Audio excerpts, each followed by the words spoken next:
that Jesus is coming. Give me the melody as I get to the conclusion. My pastor, I'm concluding because we need to get in the ceremony itself. How many are happy about the ceremony? How many are getting ready for the ceremony? Allow me to conclude it and crown it this way. As Jesus, or as God is creating, He creates everything in 7 days. As He is creating, dear church, He speaks and everything got into existence. He speaks the trees, and the trees were in the ground. He speaks to the water, and the water had given forth the fish of the water. But as Jesus, or as God is about to make man, what fascinates me is that He calls His fellow God and says, "Hey, my fellow God, let us create man." And not just creating man, but in our image. Yes, brothers and sisters, I want to speak to the church this morning and let the church know that this is how passionate and intentional God got when He was creating you and I. He got so emotional, He got so intentional, and so much intimate when He was creating you. He gets to the ground there. If before I get to speak this, allow me to tell the church of God this point without fear of contradiction. I want to say that if there is anything on the surface of the earth that made God dirty, is man. If there is anything that God dirty, is the creation of man. God decides to take off His righteous robe. And as He takes off His righteous robe, He gets to the ground. And as He gets on the ground, He begins to mold this man. And as He begins to mold this man, He looks at this man. The man seems not to be of his original image. He says, no. This man ought to be in my image. He begins to mold him again. He begins to make sure that this man gets to look exactly as this God looks. And as He finishes, my God had the power to summon elsewhere the powers to give you breath. But He says, no, I will give this man my breath.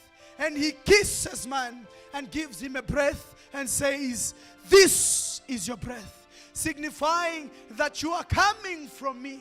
I have kissed you, telling the world that you are mine, telling the world that I own you, telling the world of a relationship I have for you. I guess when others are marrying in certain cultures, you kiss the woman to show the world that this is mine. Even God had kissed you to show the world that you are nobody's but His. And as He finishes, He says, this is man. I don't know, dear church, to them that feel broken, to them that feel lonely, to them that don't feel like they belong anywhere, you do not need man to tell you how much God loved you. You don't need man to tell you how much you are beautiful. You don't need man to tell you your value that you have in life. God had validated you by His breath. God had validated you by His kiss. God had validated you by His image. Nobody should make you feel you are not worthy. Nobody should make you feel your worthiness as you take this bread. God had already given you value. Not even your husband should make you feel that you are not enough. Not even your sisters and brothers should make you feel that you are not enough. Not even your church pastor should make you feel that you are not enough. My God had made you in His image. My God had kissed you to tell the world that you are His. Whenever you feel broken, your first lover had kissed you. Whenever you feel lonely, your first lover had told you that you are mine and I will always love you. I don't know in your life where you feel that things are not just going well. I'm here to tell you that remember of what God had done for you. And the last thing that I want to talk about is when God is creating man, He makes a deliberate move. When God is creating man, He makes a deliberate move. He makes what? And the deliberate move my God makes is creating man with an emptiness. Creating man with? And this emptiness God created man with will never be filled by anything that the world will give you. And man has tried to fill this emptiness with riches of the world. Man has tried to fill this emptiness with the pleasures of the world. But man has never found satisfaction. Man has owned the best Porsche vehicles in the world, but they do not have the total peace. The Bill Gates have had the monies that we can ever think of, but they do not have the peace that we can think of. The other day, I was reading of one of the wealth musicians, Kanye West. Maybe we've come across him. He's a man who seems to have everything, but he seems not to be at peace with himself. Brothers and sisters, you might marry the most curvy woman this world might ever have. You might marry the most beautiful person that you've ever thought of, but this does not conclude that you have the best that life will offer. You might marry the most merciful man that you can ever think of, but this does not give you assurance that security is in your life. You might have the mansions of the world, but this does not give you surety that you have the peace that you need. I want to tell you that this was deliberate. Only when Jesus fills this emptiness will you feel that you are filled in your life. Hence the writer of the song says, "Fill my cup, Lord. I lift it up, Lord. Come and quench this thirst." I tried to quench my thirst with different drinks of the world, but I could not get satisfied. I have tried to eat different type of food, but I have never gotten satisfied. I have taken different types of bread, but I've never been satisfied. But Lord, I come to you this morning. Lord, I come to you this afternoon rather, that you can fill my thirst. You can quench my thirst with the wine, which is your blood. I'm here, Lord, that you can feed me with your bread, with your body, that I can be satisfied, that I can never want anymore. Enough of the chasing the worldly pleasures.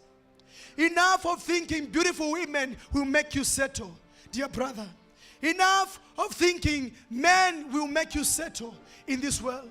Enough of thinking money will satisfy you. Enough of thinking best Porsche vehicles and best friends will fill you. I'm here to introduce to you this man that we're about to remember this afternoon.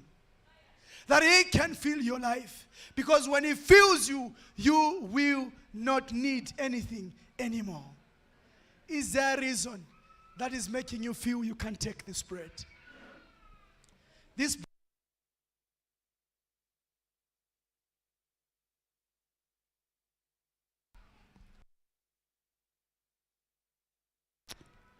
bread and this wine has been given that it can fill your lives.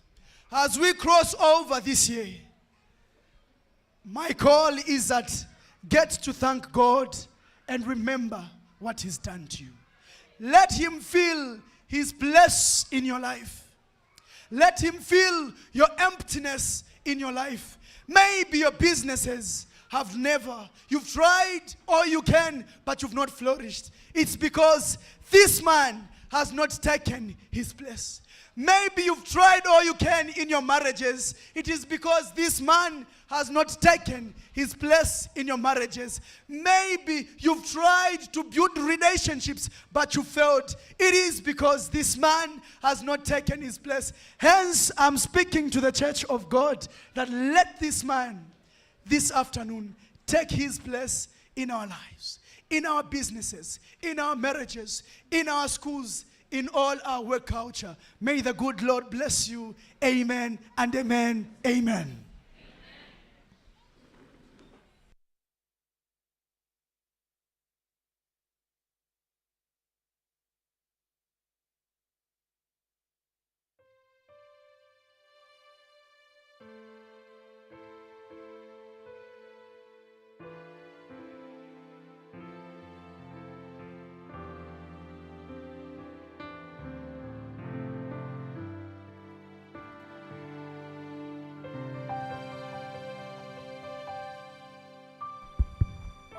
What do you say, church? Amen and amen. So I invite Brother Nyabuari, please come. I want to take this opportunity to welcome visitors. In the morning, my book, there was no name. So I deliberately said, I'll live up to this minute. Visitors who are in the house, please, can you rise up so that we can recognize you? Or visitors who are visiting us today, are you in the house? Visitors? Visitors, thank you so much. Thank you for coming. Thank you, visitors, for coming. Thank you so much, visitors. What do you say, church? Amen. You are most welcome to join the whole communion we are having. If you are baptized, please feel free to join us. All visitors are welcome. We do have lunch fellowship. After the whole communion, we have lunch. You are most welcome. Be seated. Nyabwari. Happy Sabbath. I hope you have been blessed and you are ready to take the Holy Communion. For the gentlemen, we'll be washing our feet at the temple where we have a screen at the moment. We'll spread there, and kindly my request to all men, let's not wash the feet of our friends.